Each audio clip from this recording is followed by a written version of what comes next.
Thank you lord. ప్రభువైన యేసుక్రీస్తు వారి ఉన్నతమైన నామమునకు మహిమ కలుగును గాక. మీ అందరికీ కూడా ప్రభువైన యేసుక్రీస్తు వారి ఘనమైన నామంలో సమాధానము కలుగును గాక. ఈరోజు కూడా మనం దేవుని వాక్యాన్ని కొంత సమయాన్ని ధ్యానిద్దాం. దేవుడు మనకి ఇచ్చిన ఈ యొక్క అద్భుతమైన అవకాశాన్ని సద్వినియోగం చేసుకుందాం. మనం చాలాసార్లు విన్నాం, మత్తయి సువార్త 5వ అధ్యాయంలో నీతి కొరకు ఆకలి దప్పులు గలవారు ధన్యులు, వారు తృప్తిపరచబడతారు. ఆ రీతిగా సాటిస్ఫాక్షన్ అన్నది మనకి దేంట్లో ఉంది అన్నది చూస్తే దేవుని సన్నిధిలోనే ఉంది. అందుకని కీర్తన 16లో కూడా ఇలా రాయబడింది, నీ సన్నిధిలోనే సంపూర్ణ సంతోషము కలదు, నీ కుడి చేతిలో నిత్య సుఖములు కలవు. కాబట్టి మనకు కావలసిన ప్రతిదీ కూడా పర్ఫెక్ట్గా మనం పొందగలిగే ప్లేస్ ఏదైనా ఉంది అంటే that is called presence of God. కాబట్టి ఈరోజు దేవుణ్ణి తెలుసుకోవడం, లేకపోతే దేవుణ్ణి కలుసుకోవడం ఈరోజు చాలామంది చేస్తున్నారు, కానీ దేవునిలో జీవించడం, దేవునిలో ఉన్న ఆత్మీయ అనుభవాల్ని అనుభవించడం అన్నది చాలా ప్రాముఖ్యమైనది. తెలుసుకోవడం ఈజ్ కామన్ అది. ఎందుకంటే దెయ్యాలు కూడా తెలుసు. యేసు ప్రభు వారి భూమి మీద ఉన్నప్పుడు అవి మాట్లాడిన మాట ఏంటంటే, సర్వోన్నతుడైన దేవుని కుమారుడా. వాటికి తెలుసు ఆయన ఎవరో. కాబట్టి మనకి ఓల్డ్ టెస్ట్మెంట్లో దావీదు గారు చెప్పారు, యెహోవా ఉత్తముడని రుచి చూసి తెలుసుకోనండి అని దావీదు గారు చెప్పారు. న్యూ టెస్ట్మెంట్లో పేతురు గారు చెప్పారు, ప్రభు దయాళుడని మీరు రుచి చూసి ఉన్న ఎడల. కాబట్టి అందులోకి వెళ్తే ఏంటంటే చాలామంది ఈ గట్టు మీద ఉండి నీటిలో చెయ్యి పెడితే మనకి అంత అనిపించదు, అంత దిగాలి. ఆ రోజు యెహెజ్కేలుని దేవుడు ఏం చేశాడంటే, నువ్వు కాలు పెట్టు చెయ్యి పెట్టు అని చెప్పలే, ఆయన్ని ఆ మందిరంలోంచి ప్రవహిస్తున్న దాంట్లోకి ఆయన నడిపించాడు. 1000 మూరలు కొలిచాడట. అదేమో చీలమండలోతో వచ్చింది, మోకాల్లోతో వచ్చింది, మొలలోతో వచ్చింది. మనం చూస్తాం ఈదలేనంత ఆత్మీయత అనేది అలాంటిదంటే అందులో మునిగిపోవాలి. ఆత్మీయత మనల్ని ఎలాగా ఉండాలంటే, మనల్ని ఆత్మీయత ఆవరించి ఉండాలి. ఆ స్పిరిచువల్ ఇన్ఫ్లుయెన్స్ మన మీద ఎప్పుడు కూడా పనిచేస్తూ ఉండాలి. కాబట్టి ఈరోజు నాకు ఇచ్చిన వాక్య భాగాన్ని నేను చదువుతున్నాను. Romans chapter 8, very important chapter ఇది. ఈ అధ్యాయం మీకు అర్థమైతే మీరు ఆత్మీయంగా మీరేంటో మీకు అర్థమైనట్టే.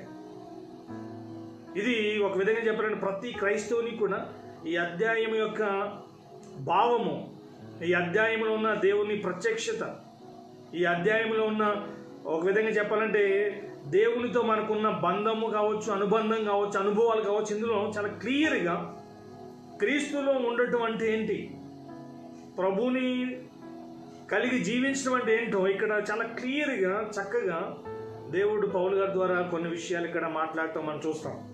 మొట్టమొదటి వచనం మనం చదివినట్లయితే రోమన్స్ 8, రోమా పత్రిక చాలా పవర్ఫుల్ బుక్. అది one of the great book అది బైబిల్లో కూడా. అది చూసినట్లయితే ప్రభువులోకి వచ్చిన వారు నేంటాను ఈ రోమా పత్రిక ఆల్మోస్ట్ 1 to 16 వరకు ఇందులో అధ్యాయాలు ఉన్నాయి. దేవుణ్ణి తెలుసుకోవడంతో స్టార్ట్ అవుతుంది.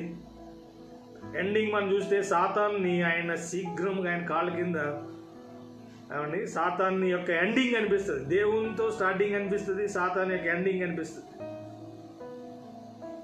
మొదటి అధ్యాయంలో యేసు ప్రభు వారి గురించిన వివరణ కూడా ఉంటుంది.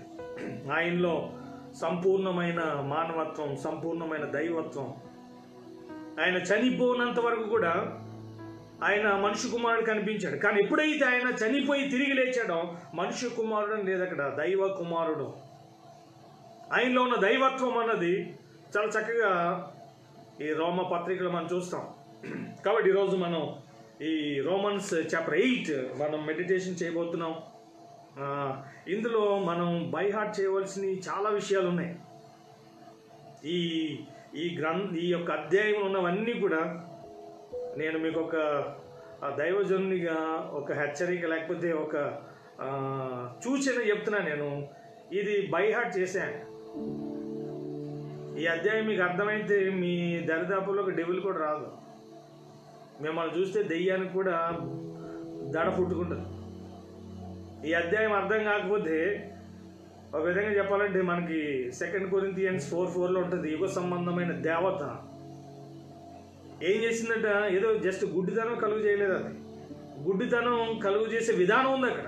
క్రీస్తు సువార్తలో ఉన్న ప్రకాశము వారి మీద ప్రకాశించుకుంటూ నిమిత్తము ఈ యుగ సంబంధమైన దేవత గుడ్డితనం కలుగు చేసిందని అక్కడ మనం చూస్తాం. కాబట్టి ఈ అధ్యాయం అర్థమైతే ఆ బ్లైండ్నెస్ అన్నది ఎగిరిపోతుంది.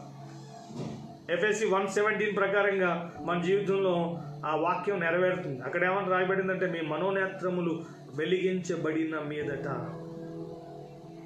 కాబట్టి మనం కళ్ళు తెరిచిన అనుభవం మనకు కావాలి. అందుకని బిలాము ప్రవచించేటప్పుడు కూడా కళ్ళు తెరిచిన వాడని ఆయన ఒక మాటను సంబోధిస్తాడు. కాబట్టి ఇక్కడ నేను చదువుతున్నాను 8వ అధ్యాయంలో మొదటి వచనాన్ని నేను చదువుతున్నాను. కాగా ఇప్పుడు క్రీస్తు యేసునందు ఉన్న వారికి ఏ శిక్షా విధియు లేదు. ఎవరైతే క్రీస్తుని తెలుసుకున్న వారని లేదు, క్రీస్తు గురించి విన్నవారని లేదు, లేదా క్రీస్తుని చూసిన వారని లేదు, క్రీస్తు యేసునందు ఉన్న వారికి, క్రీస్తు యేసులో ఉన్న వారికి. అందుకని మనం యోహాను సువార్త 15వ అధ్యాయము మనం 7వ వచనంలో మనం ఒక మాట చూస్తాం. నా యందు మీరు, మీ యందు నా మాటలు నిలిచి ఉన్న ఎడల మీకు ఏది ఇష్టమో నన్ను అడగండి. Unlimited promise. మీకు ఏది ఇష్టమో ఎప్పుడట, నా యందు మీరు, ఆయనలో ఉన్నప్పుడు, ఆయనతో ఉన్నప్పుడు. దావీదు గారు చాలా చక్కగా 139 ఆయన చెప్పాడు. దేవునితో ఉండటం అంటే ఆయన అంటాడు, వెనక ముందు నీవు నన్ను ఆవరించి ఉన్నావు. ఓల్డ్ టెస్ట్మెంట్లో దేవుడు వెనక ముందు వారి చుట్టూ ఆయన ఉన్నాడు. కానీ న్యూ టెస్ట్మెంట్లో వచ్చిన తర్వాత మన లోపలికి వచ్చేసాడు ఆయన. 1 John 4:4 మనం చూస్తాం, మీలో ఉన్నవాడు లోకంలో ఉన్నవాని కంటే గొప్పవాడు. కాబట్టి వారికంటే ధైర్యం మనకి ఎక్కువ దేవుడు ఇచ్చాడు. మీరు ఇంకా ఓల్డ్ టెస్ట్మెంట్కి న్యూ టెస్ట్మెంట్కి ఉన్న ఇంకొక అద్భుతమైన వ్యత్యాసం ఏంటంటే, ఓల్డ్ టెస్ట్మెంట్లో దేవుడు వారికి తోడై ఉన్నాడు. న్యూ టెస్ట్మెంట్కి వచ్చిన తర్వాత మనం గమనించినట్లయితే 1 John 4:17 ప్రకారంగా ఆయన లాగా మనం చేశాడు. ఆయన ఎట్టివాడై ఉన్నాడో మనము కూడా ఈ లోకంలో అట్టివారమై ఉన్నాము. దేవునికి ఉన్న అధికారం మనకుంది, దేవునికి ఉన్న చూసినట్లు అభిషేకం మనకి దేవుడు ఇచ్చాడు. ఈ రీతిగా దేవుడు ఏదైతే చేశాడో యాజ్ ఇట్ ఈజ్గా దానికన్నా గొప్పగా ఆయన చేసిన కార్యాల కంటే గొప్ప వాటిని చేసే ఆధిక్యత, సామర్థ్యం John 14:12 చెప్పబడిన రీతిగా దేవుడు మనకి ఇచ్చాడు. కాబట్టి క్రీస్తు యేసునందు ఉన్నప్పుడు మనకి ఏ శిక్షా విధియు లేదు. అంటే క్రీస్తు యేసునందు లేకపోతే వాడు తప్పకుండా ఏదో పనిష్మెంట్ ఉంది. ఎందుకంటే 2 Corinthians 5:9 5:10 మనం చూస్తాం, మనం అందరం కూడా ఒకరోజు క్రీస్తు న్యాయపీఠం ఎదుట నిలబడాలి. ఆ రోజు ఆయన జడ్జిమెంట్ ఉంటుంది, జడ్జిమెంట్ తర్వాత పనిష్మెంట్ ఉంటుంది. జడ్జిమెంట్ కూడా ఎలా ఉంటుంది, వాని క్రియలను బట్టి ఆయన ప్రతి వానికి నేను సిద్ధపరిచిన జీతం ఎంతుందని చెప్పాడు. వారి క్రియలను బట్టి అవి మంచివైనా సరే చెడ్డవైనా సరే దేహముతో జరిగించిన వాటి యొక్క ఫలితాన్ని ప్రతివాడు కూడా ప్రభు యొక్క న్యాయపీఠం ఎదుట వారు పొందుతారని చెప్పి 2 Corinthians 5 10వ వచనం 9వ వచనం నుంచి మనం చూస్తే అక్కడ ఆ విషయాలు కనిపిస్తాయి. కాబట్టి మనం క్రీస్తు యేసునందు ఉన్నప్పుడు మనకి ఏ శిక్షా విధి కూడా లేదు. ఒక విధంగా చూసినట్లయితే దేనికి నరకం గురించి భయపడిన అవసరం లేదు, దెయ్యం గురించి భయపడిన అవసరం లేదు, రోగం గురించి భయపడిన అవసరం లేదు, ఏ విధమైన శోధన గురించి భయపడిన అవసరం లేదు. ఎందుకంటే ఆల్రెడీ ఆయన చెప్పాడు, క్రీస్తు యేసునందు ఉంటే ఏమైతే తెలుసా, లూకాసు సువార్త 10వ అధ్యాయం 19వ వచనంలో ఇలా రాయబడింది, ఏదియు ఎంత మాత్రం మీకు హాని చేయదు. అది ఏదైనా సరే దేవుడు మనకి నిజంగా మాట వెరీ పవర్ఫుల్. అది ఎందుకంటే ఆయన శత్రు బలం అంతటి మీద మనకు అధికారాన్ని ఇచ్చాడని కూడా మనం చూస్తాం. ఆయనకు అధికారం ఉంది. మనం చూస్తాం లోకసువార్త 28వ అధ్యాయంలో పరలోకమందును భూమి మీదను నాకు సర్వాధికారం ఇవ్వబడింది. ఆయన ఎప్పుడైతే పాప క్షమాపణ నిమిత్తము ఆయన మరణించి రక్తాన్ని చిందించి తిరిగి లేచాడో, అంతకుముందు అధికారం ఎవరికి ఉంది? లోకసువార్తలు మనం చూస్తాం, ఈ అధికారం అంతా కూడా నాకు అప్పగించబడింది, నువ్వు నాకు మొక్కినట్లయితే నీకు ఈ అధికారాన్ని ఇస్తాను, లేకపోతే ఈ రాజ్యములన్నింటినీ కూడా నీకు ఇస్తానని చెప్పి ఆ రోజు సాతాను యేసు ప్రభు వారితో చూసినట్లా మాట్లాడటం మనం చూస్తాం. ఎందుకంటే మనకిచ్చిన అధికారాన్ని ఏమైంది తెలుసా? దేవుడు ఆల్రెడీ మనకి ఈ భూమి మీద ఆయన సృష్టించినప్పుడు యాలండి అని చెప్పి మనకి అధికారాన్ని ఇచ్చాడు ఆయన. ఎప్పుడైతే మనం సాతాను మాట విన్నామో మన అధికారాన్ని వాడు తీసుకున్నాడు. నేను చెప్తున్నాను, సాతాను మాట విన్నప్పుడు మన అధికారాన్ని ఆయన వాడు తీసుకున్నాడు, వాడి దరిద్రాన్ని మనకు అంటించాడు. యేసు ప్రభు వారి మాట విన్నప్పుడు నిజంగా ఎంత గొప్ప రెవల్యూషన్ అంటే ఇది. వాడి మాట వింటే మన అధికారాన్ని, మనకున్న మహిమను, మనకున్న లేకపోతే ఆధిక్యతను కోల్పోయాం మనం వాడి మాట విన్నందుకు. అదే దేవుని మాట వింటే దేవుని అధికారము, దేవుని మహిమ, దేవునికి సంబంధించినవి అన్నీ కూడా మనకు వస్తున్నాయి. చూడండి, ఇది ఈ డిఫరెన్స్ చూడండి. ఇది ఎలా ఉందంటే, ఇప్పుడు సాతానికి చేయిస్తే మనలో ఉన్న శక్తి అంతా కూడా, మనలో ఉన్న జీవమంతా తీసేసుకుంటున్నాడు.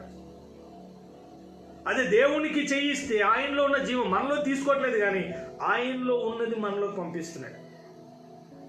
ఆయనలో జీవం మనకు వస్తుంది, ఆయనలో ఉన్న మహిమ మనలోకి వస్తుంది, ఆయనలో ఉన్న ప్రభావం మనలోకి వస్తుంది. జస్ట్ వస్త్రం చేయి ముట్టుకుంటేనే ప్రభావం వస్తే, మరి ఆ ప్రభు మనలోకి వస్తే మరి ప్రభావం ఎలా ఉంటుంది?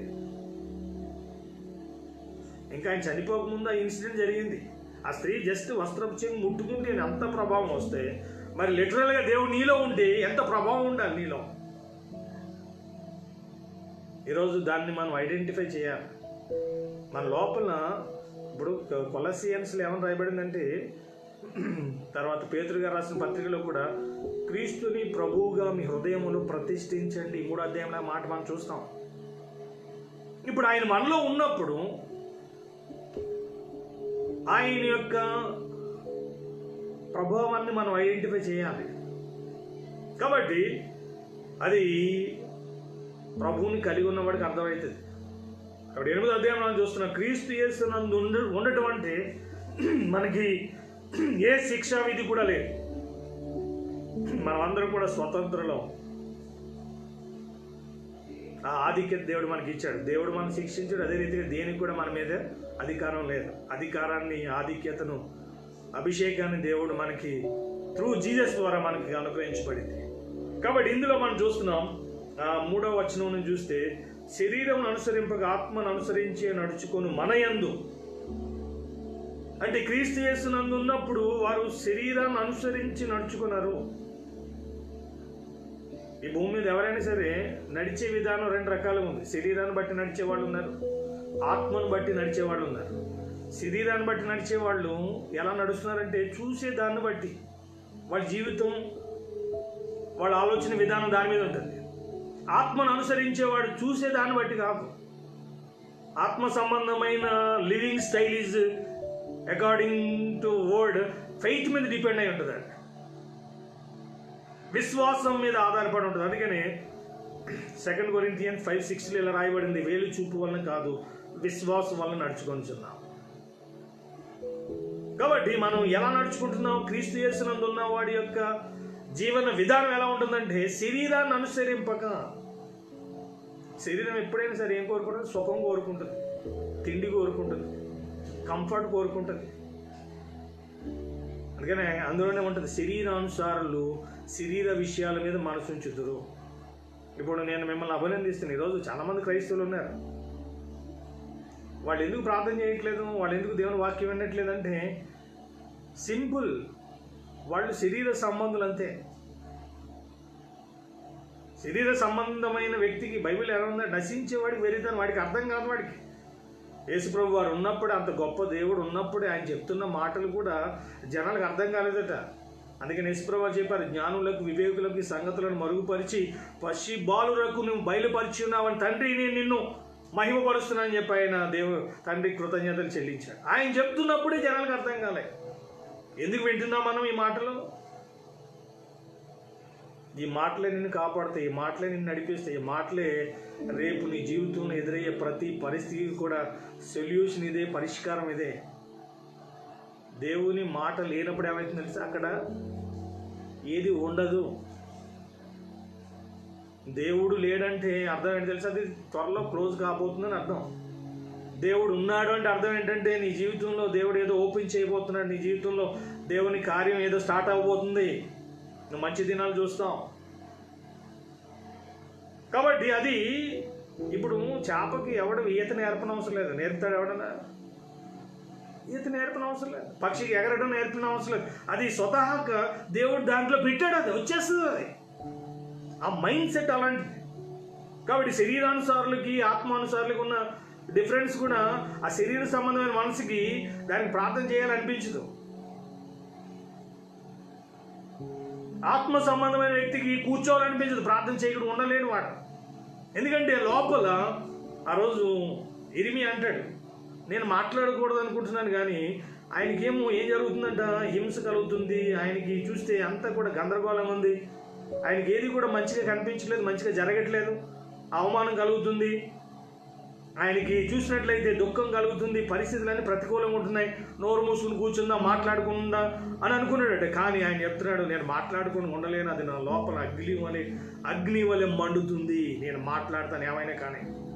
అది భక్తి అంటే. కాబట్టి ఈరోజు మనం ఆత్మ సంబంధమైన వ్యక్తులుగా నడవటం, ఆత్మ సంబంధమైన వ్యక్తులుగా ఆలోచించటం. నేను ఒకరోజు ఒక ఆయన గమనించాను అనమాట. వాడు ఆత్మ సంబంధి శరీర సంబంధి అన్నది వాడు మాట్లాడే పద్ధతులను బట్టి అర్థమైపోతుంది. ఇప్పుడు స్మెల్ చూడగానే అది చచ్చిందా బ్రతికిందా మనకి ఎలా తెలుస్తుంది? మనకి దేవుడు కొన్ని సెన్స్ పెట్టాడు. సౌండ్ వినగానే ఇప్పుడు బౌ అంటుందంటే సౌండ్ వినగానే కుక్క అని తెలిసి మనకు పందానం. ఈ రీతిగా మనకి శరీరానికి సెన్స్ ఎలా ఉందో ఆత్మీయంగా కూడా కొన్ని సెన్స్ ఉన్నాయి. నేను ఒకరోజు ఒక ఇన్సిడెంట్ చూశాను అనమాట. ఒక ఆయన బండి మీద ఒక ఆమెను తీసుకెళ్తున్నాడు, యవనస్తుడు ఆయన, వెనకాల ఒక ఆమె కూర్చుంది. నేనున్నాను, వేరే ఆయన ఉన్నాడు, ఆయన నాతో ఉన్న వ్యక్తికి పరిచయం. ఈయన చూడగానే ఆగిపోయిన వెంటనే వెనకాల ఒక ఆమె ఉంది, ఆమె ఏమో తలకాయ దించుకుంది కిందకి. ఈయన అన్నాడు, ఆమె మీ సిస్టర్ అని అడిగాడు. చూడండి, ఈ ఆత్మీయుడు కాబట్టి ఈ మైండ్లో ఏమొచ్చిందంటే చెల్లి అయి ఉంటుంది, అక్క అయి ఉంటుంది అని ఆలోచన వచ్చింది. వాళ్ళిద్దరూ తలకాయ కిందకి దించుకోగానే అన్నాను, మీరు చెప్పిన దానికి అక్కడ జరుగుతున్న దానికి కనెక్ట్ అవ్వట్లేదని చెప్పాను నేను. ఆమెమో వాడి బాయ్ ఫ్రెండ్ అంటే, ఆడి ఇంటర్మీడియట్ చదివేవాడికి, ఆడికి అప్పుడే ఈరోజు చూసినట్టు 10th క్లాస్ నుంచి దరిద్రాలు చుట్టుకున్నాయి. ఇప్పుడు ముందు శరీర సంబంధమైన వ్యక్తి కనపడినప్పటికి కూడా ఆత్మ సంబంధమైన వ్యక్తి ఎలా చూస్తున్నాడంటే ఒక చెల్లిలా చూస్తున్నాడు, ఒక అక్కలా చూస్తున్నాడు. ఇంకొకసారి రియల్గా వాళ్ళు అన్న చెల్లెలే, వాళ్ళు బండి మీద వెళ్తున్నారు. ఇంకొకటి చూశాడు, వాడు చూసి ఈయనకి అప్పుడే వేరే సెటప్ ఉంది, రియల్గా చెల్లి ఆమె. కానీ వీడి మైండ్ చూడండి, వీడి మైండ్లో ఏమొచ్చింది, నెగిటివ్ థాట్. శరీర సంబంధమైన వ్యక్తి ఎప్పుడు కూడా వాడు ఏం చేస్తారంటే బురద జల్లే ఆలోచనలే. వాడు ఫోన్ ఎక్కువగా ఎవరితో మాట్లాడుతున్నాడు, ఆయన ఏంటి, నీకు ఎందుకు వివరాలన్నీ, ఎదుటి వాళ్ళ గురించి నీకు ఎందుకు దొరద, ఎందుకంటున్నా దొరద చెవులు ఎందుకు. ఇప్పుడు చూడండి, ఆత్మ సంబంధి ఎలా చూస్తున్నాడంటే ఆ వ్యక్తి వెనక కూర్చున్న ఆమె చెల్లి ఏమో అక్కేమనుకుంటున్నాడు, ఇంకొకటి ఎలా అనుకుంటున్నాడు, ఏదో నెగిటివ్ థాట్ అనమాట. ఇది చూసినట్లయితే దాని మైండ్ సెట్. అది శరీరాంశాలకు ఎలా ఉంటుందంటే ఎదుటి వాళ్ళని చూసినప్పుడు అన్న చెల్లెలైనా సరే వాళ్ళ మీద బురద జల్లే కార్యక్రమం. వాడికి చెల్లి తెలియదు, తల్లి తెలియదు. అంత దరిద్రపు దేశాల్లో పరిస్థితుల్లో మనం జీవిస్తున్నాం. ఈ లోకం అలా తయారైంది ఇప్పుడు. ఎందుకంటే బైబిల్ చెప్తుంది ఇది వ్యభిచార తరం. కాబట్టి ఆత్మీయంగా ఉండే వ్యక్తి ఎలా చూస్తారంటే ఎవరినైనా, బైబిల్ ఆల్రెడీ తిమోతికి రాసిన పత్రికలో తిమోతి గారికి పౌలు గారు మాట్లాడుతూ, నువ్వు యవ్వన స్త్రీలను చూసేటప్పుడు పూర్ణ పవిత్రతతో, చూడండి ఆ మైండ్ సెట్ చూడండి, పూర్ణ పవిత్రతతో, ఏదో చెల్లి అంటే కాదు, ఏదో అక్క అంటే కాదు, ఏదో తల్లి అంటే కాదు, ఆ పూర్ణ పవిత్రతతో మాట్లాడు. చూడండి ఆ స్టాండర్డ్స్ ఎలా ఉన్నాయి చూడండి, ఆత్మీయత యొక్క స్టాండర్డ్స్. అది ఇంపార్టెంట్, ఆ మనసు ఇంపార్టెంట్. అప్పుడు నీ లోపల గందరగోళం ఉండదు. వాడు గందరగోళం ఉన్నా సరే నీ మైండ్ ఎప్పుడు కూడా ఎలా ఉండాలంటే, బైబిల్లో మనం చూస్తాం, హృదయ శుద్ధి గలవారు ధన్యులు, వారు దేవుని చూస్తారు. క్లియర్గా ఉండాలి, నీ మనసు కూడా నిష్కపటమైందై ఉండాలి. కాబట్టి శరీరానుసారమైన మనసు ఎప్పుడు కూడా ఎదుటి వాళ్ళ మీద తప్పులు మోపడానికి, ఎదుటి వాళ్ళ మీద నిందలు మోపడానికి, ఎదుటి వాళ్ళ తప్పులు పట్టుకోవడానికి అది ప్రయత్నం చేస్తుంది. కానీ ఆత్మ సంబంధమైన అలాంటిది కాదు. తప్పులో ఉన్న, పాపంలో ఉన్న, మనం చూస్తాం యోధా రాసిన పత్రికలు, అగ్నిలో ఉండి లాగినట్లుగా తొయ్యనని చెప్పట్లేదు, అందులోంచి లాగండి మీరు బయటికి. యేసుప్రభువారు ఈ లోకానికి వచ్చి మన పాపాలు చూపించడం రాలేదు, ఆయన మన పాపాలను బట్టి మనకి పనిష్మెంట్ ఇవ్వడం రాలేదు. మన పాపాలను క్షమించి ఆయన పరిశుద్ధత, ఆయన నీతి మనకి ఇచ్చారు. ఆయన క్యారెక్టర్ అది. వ్యభిచారంలో ఉన్న స్త్రీ కూడా ఆయన చూడగానే ఆ రోజు నుంచి పరిశుద్ధురాలుగా, నీతిమంతురాలుగా మారిపోయింది. ఈయన ఇన్ఫ్లుయెన్స్ ఆమె మీద పడింది. నీ ఆత్మీయత ఎలా ఉండాలో తెలుసా? నేను ఒక ఆయన గురించి చదివాను అనమాట, గొప్ప మిషనరీ ఆయన. ఆమె ఒక వేసి, ఆమె జస్ట్ ఆమెను చూశాడు ఆయన. చూడగానే ఆమె కింద పడిపోయి బోర్ని ఏడుస్తుంది. ఒక ప్రసంగం చేయలే, ఒక ప్రార్థన చేయలే, జస్ట్ ఆమెను చూశాడు అంతే. చూడగానే అంతవరకు ఆమె జీవిత విధానం మనం చూస్తాం బైబిల్లో. సమరయ స్త్రీ లాంటి లైఫ్ స్టైల్ ఆమెది, రాహాబు లాంటి లైఫ్ స్టైల్ ఆమెది. కానీ ఆ వ్యక్తిని చూడగానే ఏం జరిగిందో తెలియదు, వాక్యం చెప్పలే, ప్రార్థన చేయలే, కానీ ఆయన చూపులోనే దేవుని ప్రభావం ఆమె తాకింది. అక్కడే కింద పడి బోర్ నేడ్చి ఆ రోజే తన జీవితాన్ని మార్చుకుని ప్రభు కొరకు సాక్షిగా మారిపోయాడు. అది ఇన్ఫ్లుయెన్స్ అంటే.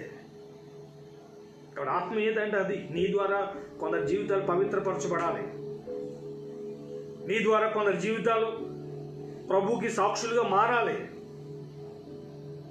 అటువంటి ఆత్మీయత ఈరోజు మనలోంచి ప్రవహించాలి. కాబట్టి ఇక్కడ యేసుప్రభువు చెప్తున్న, నా యందు ఉన్న వ్యక్తి ఎలా ఉంటాడంటే ఆత్మ సంబంధమైన మనసు కలిగి ఉంటాడు. వాటి మీద మనసు ఉంచుతాడు. ఆటోమేటిక్ మనసు ఆడికి వెళ్ళిపోద్ది. ఇప్పుడు మీకు మార్నింగ్ లేవగానే డ్యూటీకి వెళ్ళాలనే మనసు మీ భార్య చెప్తుంది, మీ అంతటి మీకే వస్తుంది.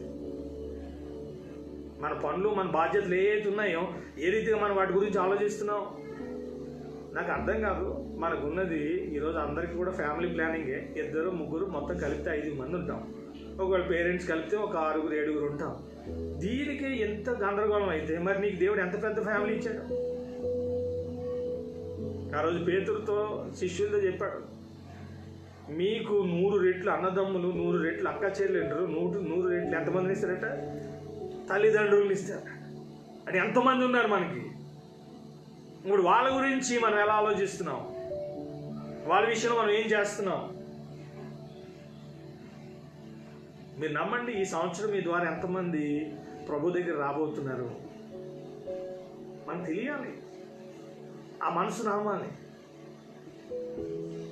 మీరు చూడండి, సమరయ స్త్రీకి ప్రభువుని కలవగానే ఒక మనసు వచ్చింది. ఆ మనసు ఏంటంటే ఆ పట్టణంలో ఉన్న వారిని ప్రభు దగ్గర నడిపించాలి. ఆ బైబిల్ ట్రైనింగ్ చేయలే, ప్రార్థన చేయలే, బాప్తిజం తీసుకోలే. కానీ ఆమె వెళ్ళింది, ఆ ప్రభువుని కలుసుకోగానే ఆమెలోకి వచ్చిన మనసు, ఆమె పని మర్చిపోయింది. ఆమె కొండ పట్టుకుని నీళ్ళు పట్టుకుని వెళ్ళొచ్చు కదా, ఏమవుతుంది? ముందు అలా బైబిల్లో కొండ పట్టుకుని మళ్ళీ నీళ్ళు నింపుకుని వెళ్ళిందా? లేదా కొండ విడిచిపెట్టేసిందంట. తన పని మర్చిపోయింది.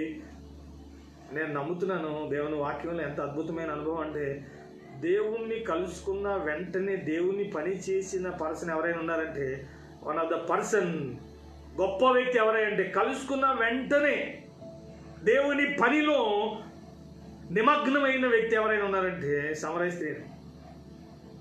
కలుసుకున్న వెంటనే ఒక అద్భుతం చేయలేదు ఆమె జీవితంలో.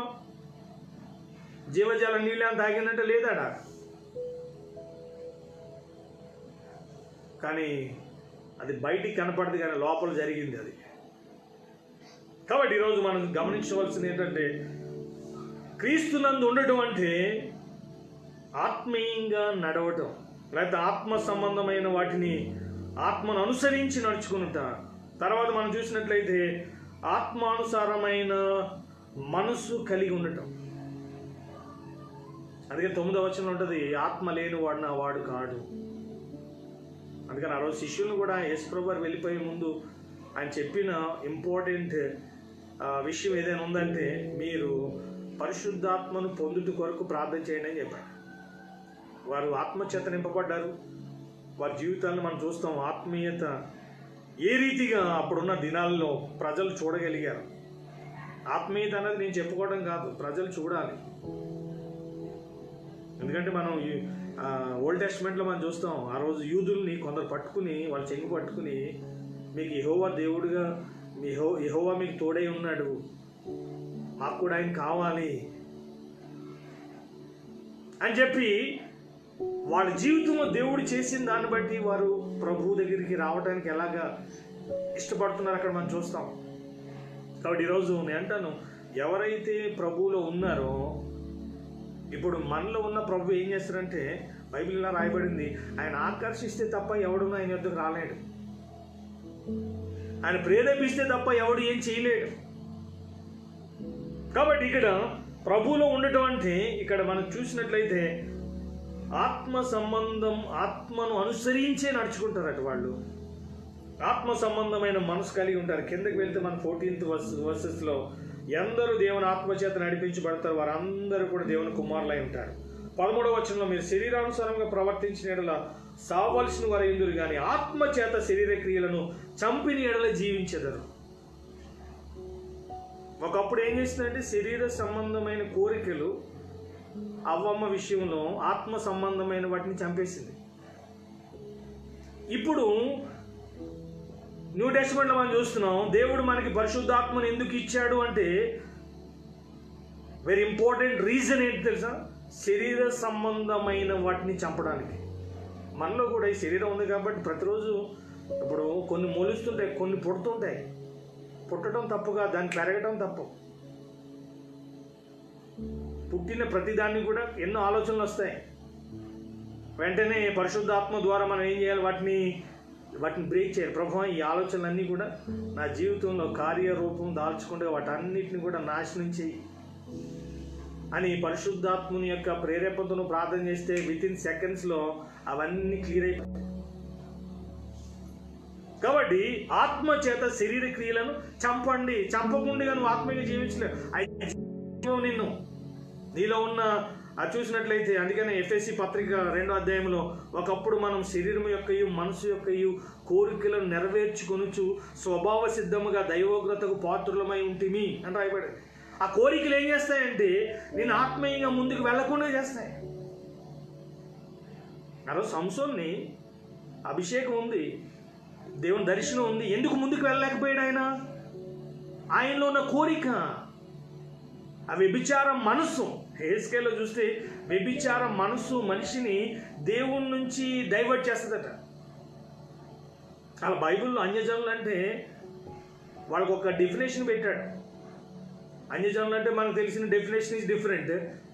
బైబిల్ అన్యజనులకి ఒక డెఫినేషన్ ఉంది. తెస్సలోనికీయులకు రాసిన 1వ పత్రికలో 4వ అధ్యాయంలో మీరు చూసినట్లయితే, అన్యజనుల వలె కామాభిలాష యందు కాక.